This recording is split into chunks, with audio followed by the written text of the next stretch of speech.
بسم الله الرحمن الرحيم. إن الحمد لله نحمده ونستعينه ونستغفره ونؤمن به ونتوكل عليه ونعوذ بالله من شرور أنفسنا ومن سيئات أعمالنا. من يهده الله فلا مضل له ومن يضلل فلا هادي له. وأشهد أن لا إله إلا الله وأشهد أن محمدا عبده ورسوله. أما بعد فإن خير الحديث كتاب الله وخير الهدي هدي محمد صلى الله تعالى عليه وسلم وشر الأمور محدثاتها وكل محدثة بدعة وكل بدعة ضلالة وكل ضلالة في النار. فأعوذ بالله السميع العليم من الشيطان الرجيم. بسم الله الرحمن الرحيم. يا أيها الذين آمنوا اتقوا الله حق تقاته ولا تموتن إلا وأنتم مسلمون. يا أيها الناس اتقوا ربكم الذي خلقكم من نفس واحدة وخلق منها زوجها وبث منهما رجالا كثيرا ونساء واتقوا الله الذي تساءلون به والأرحام إن الله كان عليكم رقيبا. يا أيها الذين آمنوا اتقوا الله وقولوا قولا سديدا يصلح لكم أعمالكم ويغفر لكم ذنوبكم ومن يطع الله ورسوله فقد فاز فوزا عظيما. وقال الله تبارك وتعالى في مقام آخر: كل من عليها فان. وقال النبي صلى الله تعالى عليه وسلم: كن في الدنيا كأنك غريب أو عابر سبيل.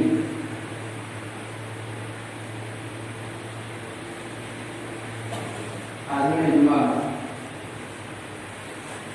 تمام قسم کی تعریف اس اللہ رب العالمین کے لیے جس نے ہم سبوں کو اس دار پانی کے اندر محفوظ فرمایا.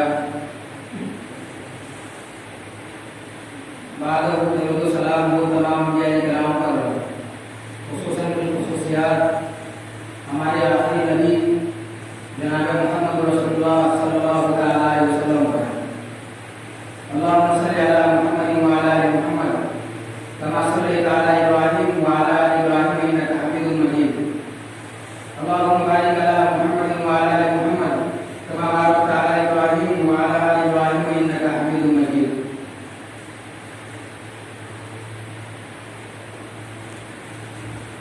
حاضرین جمعہ، دنیاوی زندگی میں اللہ رب العالمین نے انسان کو جس وجہ سے پیدا کیا، اللہ رب العالمین نے مقصد کو واضح کر دیا، اور پھر اللہ رب العالمین نے انسانوں کو یہ اختیار دیا کہ انسان چاہے تو اعمال صالحہ کو انجام دے کر اللہ رب العالمین کی جنت کو حاصل کر لے، یا پھر انسان اعمال سیئہ کو انجام دے کر اپنا ٹھکانہ جہنم بنا لے. اللہ رب العالمین نے انسانوں کو یہ اختیار دیا ہے، یہ انسان کے ہاتھ میں ہے. انسان چاہے تو اپنا ٹھکانہ جنت بنا لے یا جہنم بنا لے، یعنی اعمال صالحہ کو انجام دے کر اللہ رب العالمین کے تقرب کو حاصل کر کے وہ اپنا ٹھکانہ جنت بنا لے، یا پھر اعمال سیئہ کو انجام دے کر، برائی کو انجام دے کر اپنا ٹھکانہ جہنم بنا لے. اللہ رب العالمین نے انسانوں کو یہ اختیار دیا ہے. حضرت گرامی، اللہ رب العالمین نے انسانوں کو اس دائرے پانی کے اندر پیدا کیا اور پھر زندگی گزارنے کے لیے آباد کیا.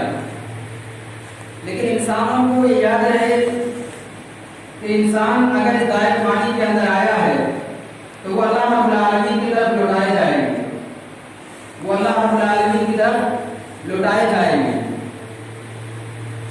انسان اس دائرے فانی سے مر کر اللہ رب العالمین کی طرف انسان کو جانا ہے. اب انسان چاہے اکیلے مر کر اللہ رب العالمین کے پاس جائے یا پھر اجتماعیت کے ساتھ سارے مر کر اللہ رب العالمین کے پاس جائیں گے. تنہا مرنے کے متعلق اللہ رب العالمین نے قرآن مجید کے اندر ارشاد فرمایا لقد جئتمونا فرادا کما خلقناکم اول مرہ کہ تم سب کے سب تنہا اکیلے اللہ رب العالمین کی طرف لوٹائے جاؤ گے جیسا کہ پہلی مرتبہ اللہ رب العالمین نے تم کو تنہا پیدا کیا تھا. جیسے انسان اجتماعیت کے ساتھ اس دار فانی ایک ہی مرتبہ میں ختم ہو جائے, دنیا کا نظام درہم برہم ہو جائے, تو اس صورت میں انسان سارے کے سارے انسان اللہ رب العالمین کی طرف لوٹائے جائیں گے. اور وہ زمین کے اندر انسانوں کو اللہ رب العالمین نے پیدا کیا اور پھر اللہ رب العالمین نے یہ بھی فرمایا کہ تم سارے کے سارے میری طرف لوٹائے جاؤ گے. حاضرین گرامی, من جملہ باتوں کا خلاصہ کلام کہ اللہ رب العالمین نے جتنے مخلوقات کو اس دائرے فانی کے اندر پیدا کیا ان سب کو مر کر اللہ رب العالمین کی طرف جانا ہے. وہ سارے کے سارے اللہ رب العالمین کی طرف لوٹائے جائیں گے. اللہ رب العالمین نے قرآن مجید کے اندر ارشاد فرمایا کل من علیہا فان کہ دنیا کی ہر چیز فنا ہونے والی ہے. اگر انسان کو اللہ نے روئے زمین کے اندر پیدا کیا ہے تو اپنے اندر یہ سوال لینی چاہیے کہ ہمیں مر کر اللہ رب العالمین کے در میں کھڑا ہونا ہے. حاضرین گرامی, موت کے تعلق سے ایک نکتے کی چیز یہ ہے کہ روئے زمین کے اندر دنیا کی زندگی میں آپ ذرا محاسبہ لیں, آپ ذرا جائزہ لیں, آپ کو معلوم ہوگا کہ دنیا کی زندگی میں ہر چیز میں اختلاف ہے, لوگوں کو ہر چیز میں اختلاف ہے, یہاں تک کہ لوگوں کا ایک اللہ کو اللہ ماننے میں اختلاف ہے. لیکن موت ایک ایسی واحد چیز ہے, موت ایک ایسی واحد چیز ہے کہ جس کے متعلق کسی کو کوئی اختلاف نہیں, چاہے وہ مسلمان ہو, چاہے وہ ہندو ہو, چاہے وہ کرسچن ہو, ہر کسی کو یہ بات معلوم ہے کہ انسان کو موت آنا ہے, موت کا آنا برحق ہے. حاضرین گرامی, اب اس کے بعد اگر کوئی یہ سوچتا ہے کہ میرے پاس مال و دولت ہو, میں طاقت والا ہوں, اللہ رب العالمین کی موت میرے پاس نہیں آئے گی, تو اللہ رب العالمین نے قرآن مجید کی ایک سورۃ فجر کے اندر بڑے بڑے اقوام کا اللہ نے ذکر کیا. اللہ رب العالمین نے فرعون کا ذکر کیا, اللہ رب العالمین نے فرعون کا ذکر کیا. وہ فرعون جو بڑے طاقتور تھے, بڑے پیسے کے مالک تھے, بڑے مال و دولت والے تھے, حتیٰ کہ فرعون نے تو اپنے طاقت کے بلبوتے پر اپنے رب ہونے کا دعویٰ کیا تھا. وہ فرعون اس قدر طاقتور تھے کہ مصر کے اندر کوئی بچہ اگر جنم لیتا تو فرعون اس بچے کو زندہ درگور کر دیتے. مصر کے اندر اگر کوئی بادشاہ وقت کے خلاف جاتا, اگر فرعون کے خلاف اگر کوئی چلتا تو فرعون اسے کڑھائی میں تیل کو گرم کر کے اسے بھون دیا کرتا تھا. وہ فرعون جو روئے زمین کے اندر فساد مچا رہے تھے, وہ فرعون جو روئے زمین کے اندر فساد برپا کر رہا تھا, وہ فرعون جو یہ کہہ رہا تھا کہ مجھے موت نہیں آئے گی, انا ربکم الاعلی کا دعویٰ کر رہا تھا, لیکن اللہ رب العالمین کا عذاب آیا. بحر کلثوم کے اندر رب العالمین نے فرعون کو غرق کر دیا. حاضرین گرامی, اسی طرح اللہ رب العالمین نے قرآن مجید کے اندر قوم عاد کا ذکر کیا.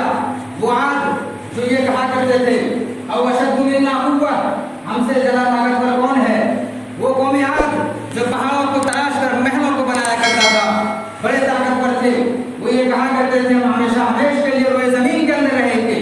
لیکن اللہ رب العالمین کا عذاب آیا, وہ سارے کے سارے مارے گئے, ہلاک کیے گئے. حاضرین گرامی, اللہ رب العالمین نے قرآن مجید کے اندر قارون کا ذکر کیا. وہ قارون جو بڑے پیسے کے مالک تھے, بڑے خزانے کے مالک تھے, وہ یہ دعویٰ کرتا تھا کہ روئے زمین کے اندر ہم سے زیادہ کوئی مال و دولت والا نہیں. لیکن جب اللہ رب العالمین کا عذاب آیا, اللہ رب العالمین نے قارون کو ان کے مال کے ساتھ زمین میں ہٹا دیا.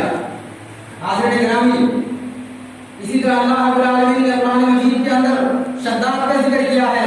وہ شداد جو اس قدر مال و دولت والے تھے کہ جنہوں نے دنیا میں جنت بنایا تھا, لیکن اللہ رب العالمین نے ان کو بھی ہلاک کر دیا. اللہ رب العالمین نے قرآن مجید کا ارشاد فرمایا فصب علیہم ربک صوت عذاب, یہ سارے کے سارے مارے گئے, ہلاک کیے گئے. اللہ رب العالمین کے عذاب کا گھوڑا برسا.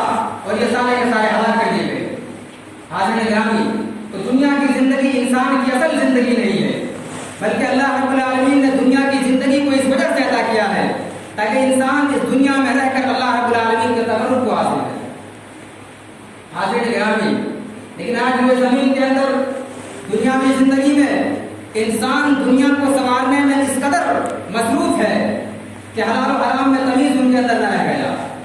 انسان دنیا کو سنوارنے میں اس قدر حرام پیسوں کو اپنے اندر سنوار رہا ہے کہ رب العالمین نے قرآن مجید کا ارشاد فرمایا فَمَثَلُهُ كَمَثَلِ الْكَلْبِ، یعنی ان کی حالت کتے سی ہو گئی ہے.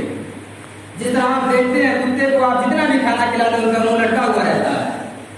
وہی مثال علماء کرام بیان کرتے ہیں ان حرام خوروں کا جو حرام پیسوں سے زندگی کو سنوارتے ہیں کہ زندگی پر حرام پیسے سے زندگی کو سنواریں گے مگر کبھی ان کو یہ محسوس نہیں ہوگا کہ ہمارے پاس مال دولت ہے. حاضرین گرامی، یہ دنیا کی زندگی، یہ دنیا کی رنگینیاں محض دھوکے کا سامان ہے. اللہ رب العالمین نے انسان کو زندگی اس وجہ سے نہیں عطا کیا ہے تاکہ انسان دنیا کو سنوارے، بلکہ اللہ رب العالمین نے زندگی تو محض اس وجہ سے عطا کیا ہے تاکہ انسان اللہ رب العالمین کے تکلم کو حاصل کرے. ایک شاعر نے کہا تھا کہ اگر نہیں کر چھوڑا تھا کسرا کا دارا، اسے سے سکندر صفات کی ہارا، کیا لے کے نہ حسرت سے دھارا، پڑا رہ گیا یوں ہی ٹھاٹھ سارا، جگہ جی لگانے کی دنیا نہیں، یہ عبرت کی جا ہے تماشا نہیں. حاضرین گرامی، یقیناً یہ عبرت کی جگہ ہے. اللہ رب العالمین نے دنیا کی زندگی انسان کو اس وجہ سے نہیں عطا کیا ہے تاکہ انسان دنیا کی زندگی کو سنوارے، بلکہ اللہ رب العالمین نے انسان کو دنیا کی زندگی اس وجہ سے عطا کیا ہے. یہ دنیا کی زندگی تو ایک امتحان گاہ ہے، آزمائش کی جگہ ہے. اللہ رب العالمین نے فرمایا لِيَبْلُوَكُمْ أَيُّكُمْ أَحْسَنُ عَمَلًا، کہ ہم نے تم کو دنیا کی زندگی اس وجہ سے عطا کیا ہے. ہم تمہاری آزمائش لیں گے، ہم تمہارا امتحان لیں گے. اور امتحان اللہ تعالیٰ کیوں لیتا ہے؟ اللہ رب العالمین یہ دیکھنا چاہتا ہے کہ تم میں سے کون بہتر ہے عمل کے اعتبار سے. حاضرین گرامی، ہمارا آپ کو معلوم ہے کہ دنیا کی زندگی عارضی زندگی ہے. دنیا کی زندگی عارضی ہے، جو دائمی زندگی ہے، جو ہمیشہ باقی رہنے والی ہے، وہ قلبی زندگی ہے. ہر انسان کے مقدر میں اللہ رب العالمین نے دو گھر لکھ دیا، ایک عارضی ہے ایک دائمی ہے. اب یہ انسان کے ہاتھ میں ہے کہ وہ چاہے تو عارضی زندگی کو سنوارے یا وہ چاہے تو قلبی زندگی کو، دائمی زندگی کو سنوارے. عربی کا ایک شاعر ہے، انہوں نے ایک شاعری کہا تھا عربی میں، جس کا اردو میں یہ ترجمہ ہوتا ہے کہ اس شخص کے لیے دنیا کی زندگی میں کوئی بھلائی نہیں ہے، اس شخص کے لیے دنیا کی زندگی میں کوئی بھلائی نہیں ہے کہ جن کے لیے آخرت میں اس کے رب کے پاس ان کے لیے کوئی حصہ نہ ہو. اگر لوگوں کو دنیا بھلی معلوم ہوتی ہے تو لوگوں کو بتاؤ کہ دنیا کی زندگی تو محض دھوکے کا سامان ہے، یہ تھوڑی سی سامان ہے، بہت ہی جلد ختم ہونے والا ہے. حضرت علی رضی اللہ تعالیٰ عنہ نے کہا تھا اور دنیا کے لوگوں، یہ دنیا کی زندگی ہے، دنیا کی الٹی گنتی جاری ہے، آخرت لگاتار بڑھتی چلی آ رہی ہے. دنیا کی غلامی نہ بنو، دنیا و آخرت کے کچھ بیٹے ہیں، لہذا تم آخرت کے بیٹے بن جاؤ، دنیا کی غلامی نہ کرو. حاضرین گرامی، اللہ کے نبی جناب محمد رسول اللہ صلی اللہ علیہ وسلم نے فرمایا کن فی دنیا کانک غریب و عابر سبیل، کہ دنیا کی زندگی میں تم ایسے ہی رہو جیسا کہ ایک مسافر رہتا ہے، ایک اجنبی انسان رہتا ہے. اللہ رب العالمین نے قرآن مجید کا ارشاد فرمایا من كان يريد حرث الآخرة نزد له في حرثه ومن كان يريد حرث الدنيا نؤته منها وما له في الآخرة من نصيب. اللہ رب العالمین نے فرمایا جو شخص آخرت کی کھیتی چاہتا ہے تو ہم ان کی کھیتی میں اضافہ کریں گے، اور جو شخص دنیا کی کھیتی چاہتا ہے ہم ان کو دیں گے مگر اتنا ہی جتنا کہ اللہ رب العالمین چاہے، اور آخرت میں ان کے لیے کوئی حصہ نہ رہ جائے گا. حضرت کرام، اس آیت کے اندر اللہ رب العالمین نے فرمایا کہ جو شخص دنیا میں اعمال صالحہ کو انجام دیتا ہے، نیک اعمال کو انجام دیتا ہے، وہ اس وجہ سے تاکہ آخرت میں اللہ رب العالمین مجھے بدلہ دے، تو اس شخص کے متعلق اللہ رب العالمین نے فرمایا کہ ہم اس کی نیکی میں اضافہ کریں گے. اور وہ شخص جو دنیا کو چاہتا ہے، دنیا کو بنانے کے لیے اعمال کو انجام دیتا ہے، تو اللہ رب العالمین نے فرمایا، اللہ رب العالمین نے اس شخص کے متعلق فرمایا کہ اس شخص کو دنیا ملے گی مگر اتنا نہیں کہ وہ شخص جتنا چاہے، بلکہ دنیا ان کو اتنا ہی نصیب ہوگا جتنا کہ رب العالمین چاہے. حاضرین گرامی، دنیا کی زندگی آخرت کی کھیتی ہے، دنیا کی زندگی تو آخرت کی کھیتی ہے. اللہ رب العالمین نے دنیا کی زندگی اس وجہ سے عطا کیا ہے تاکہ انسان اس دنیا میں رہ کر اس دنیا کی تیاری کرے، اس دنیا میں رہ کر اس دنیا کی تیاری کرے. یہاں جو بولو گے کل قیامت کے روز وہی کاٹو گے.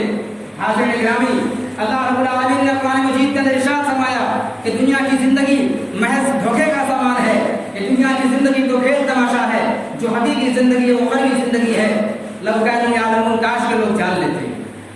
حاضرین گرامی، اللہ رب العالمین نے قرآن مجید کے اندر یہ واضح کر دیا کہ دنیا کی زندگی تو محض دھوکے کا سامان ہے، کھیل تماشا ہے، جو حقیقی زندگی ہے وہ اخروی زندگی ہے۔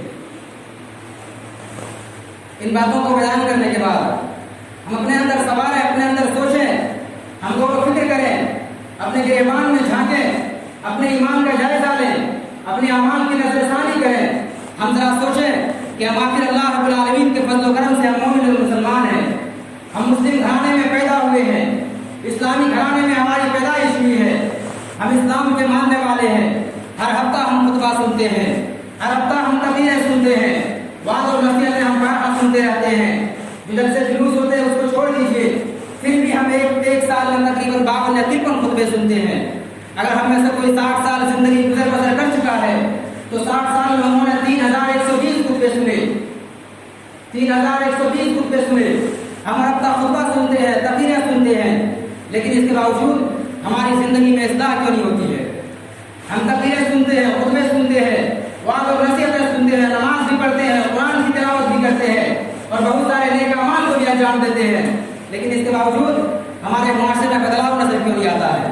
ہمارے اخلاق درست کیوں نہیں ہوتے ہیں؟ ہمارے کردار کیوں نہیں درست ہوتے ہیں؟ ہمارے گفتار کیوں نہیں درست ہوتے ہیں؟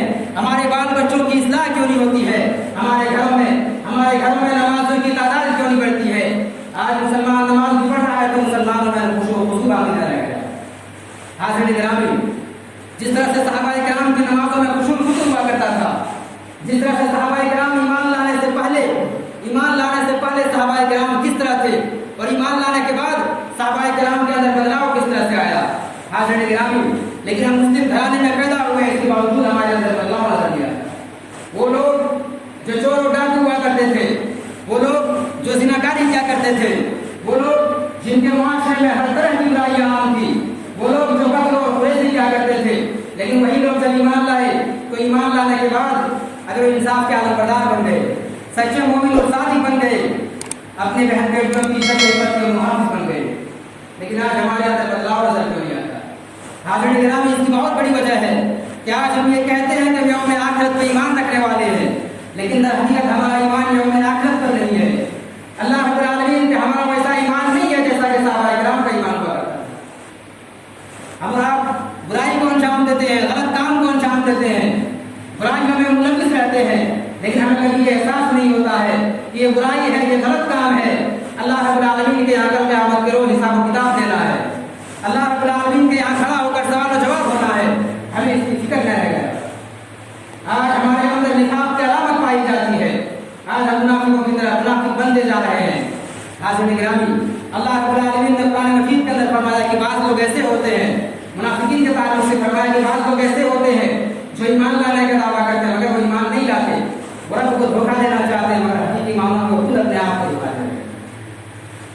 حاضرین گرامی، غور کرنے کا مقام ہے کہ کہیں شاید کا مزاج ہم تو نہیں بن چکے ہیں، کیونکہ آج ہمارے اعمال بھی تو ایسے ہیں، آج ہمارے اخلاق بھی تو ایسے ہیں، آج ہمارے افعال بھی تو ایسے ہیں کہ آج ہم یہ کہتے ہیں کہ یوم آخرت پہ ایمان رکھنے والے ہیں، لیکن در حقیقت ہم یوم آخرت پہ ایمان رکھنے والے نہیں ہیں۔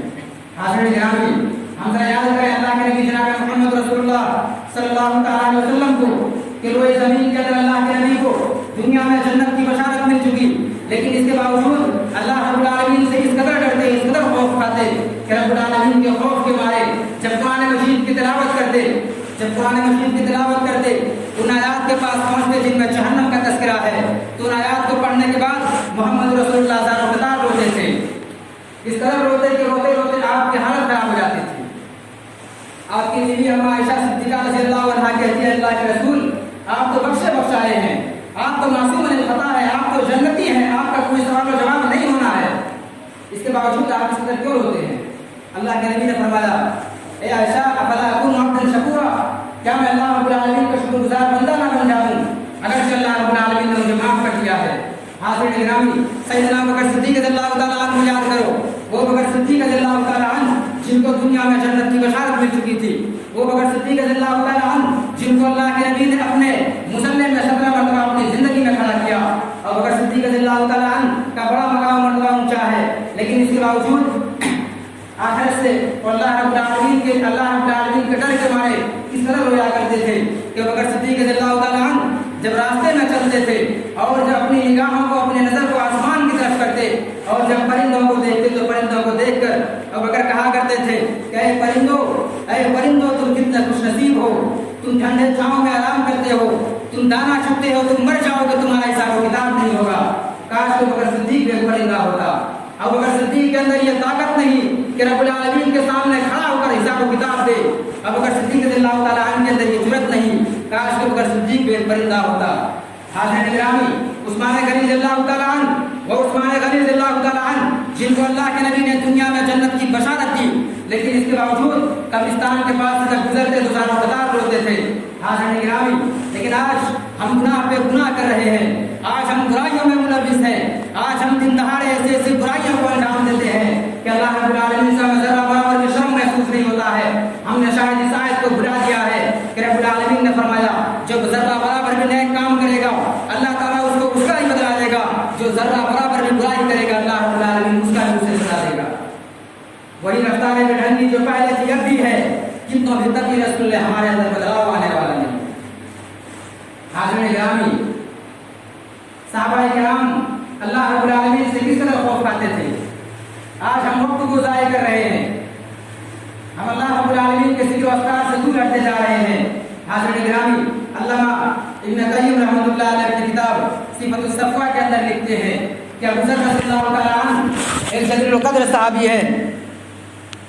ابو ذر رضی اللہ تعالیٰ عنہ دنیا سے بے رغبتی کا ان کا یہ عالم تھا، دنیا سے بے رغبتی کا ان کا یہ عالم تھا کہ دن بھر جو کماتے تھے شام ہونے سے پہلے رب العالمین کے در میں اس کو خرچ کر دیا کرتے تھے۔ رہنے کے لیے مکان نہیں تھا۔ ان کے نوکر نے ایک دن تنگ آ کر کہا کہ میرے آقا، آپ کے پاس رہنے کے لیے ایک جھوپڑی بھی نہیں ہے، آپ کے پیسوں کو لوگ پا کر وہ لوگ مالدار ہو گئے، آپ غربت کے عالم میں گرتے جا رہے ہیں۔ وہ صحابی رسول جواب دیتے ہیں کہ میں اپنی زندگی کو اس وجہ سے اجاڑ رہا ہوں، اپنے گھر کو اس وجہ سے اجاڑ رہا ہوں تاکہ کل قیامت کے روز اللہ رب العالمین میرا گھر سنوار دے۔ میں دنیا اس وجہ سے اجاڑ رہا ہوں تاکہ اللہ رب العالمین آخرت کی زندگی کو میرے لیے سنوار دے۔ آخرت کا کیا ذوق تھا، کیا شوق تھا، اللہ رب العالمین کے لیے دلوں میں کس قدر وہ ڈر رکھتے تھے۔ حاضرین گرامی، وہی ڈر ہمیں اپنے آپ کو اپنے اندر پیدا کرنا ہے۔ حاضرین گرامی، لیکن افسوس آج دنیا کی زندگی میں اور دنیا کی محبت میں، دنیا کی رنگینیوں میں ہم اس قدر غرق ہوتے جا رہے ہیں کہ ہم نے میدان محشر کے اس دن کو بلا دیا کہ جس دن میدان محشر کے اندر سناٹا چھائی ہوئی ہوگی، اس دن کوئی آواز نہیں آئے گا، بالکل سناٹا ہوگا، کوئی آواز نہیں آئے گا۔ ایک آواز لگانے والے آواز لگائیں گے، لمن الملک اليوم، کہ بتلاؤ آج کس کی حکومت ہے۔ وہ اقتدار والوں، دنیا میں حکومت کرنے والوں، اپنے پیسے کے ذریعے غریبوں پر ظلم کرنے والوں، اپنی طاقت کا استعمال کر کے غریبوں کا پینشن کھانے والوں، کل قیامت کے روز اللہ رب العالمین کے یہاں یہ آواز آئیں گے، لمن الملک اليوم، بتلاؤ آج کس کی حکومت ہے۔ سارے خاموش ہوں گے۔ امام الانبیاء نبیوں کے باپ سیدنا آدم علیہ السلام بھی سر جھکائے ہوئے خاموش ہوں گے۔ ابراہیم جن کو خلیل اللہ کہا وہ بھی سر جھکائے ہوئے خاموش ہوں گے۔ موسیٰ علیہ السلام جن کو کلیم اللہ کہا وہ بھی سر جھکائے ہوئے خاموش ہوں گے۔ کوئی آواز نہ آئے گا، رب العالمین کی جانب سے ایک آواز آئے گی، للہ الواحد القہار، کہ آج کے دن صرف اور صرف اللہ رب العالمین کی بادشاہیت ہوگی۔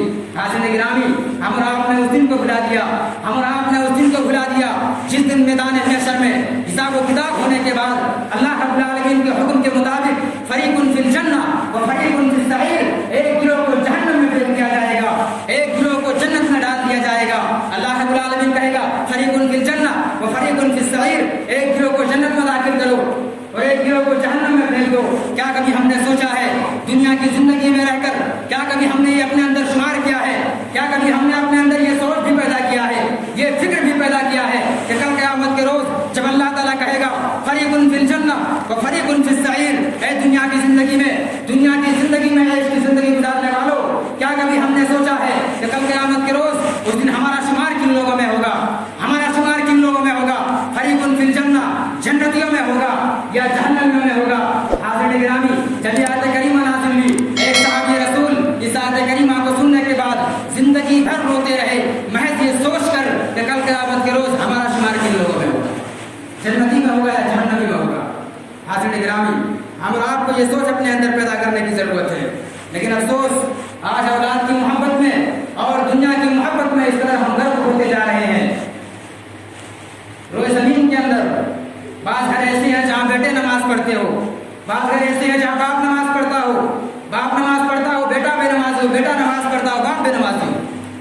اس طرح کے دونوں انسان جہنمی ہے. جو باپ خود نماز پڑھتا بیٹے کو نماز کی تعلیم نہیں دیتا وہ باپ خود جہنمی ہے.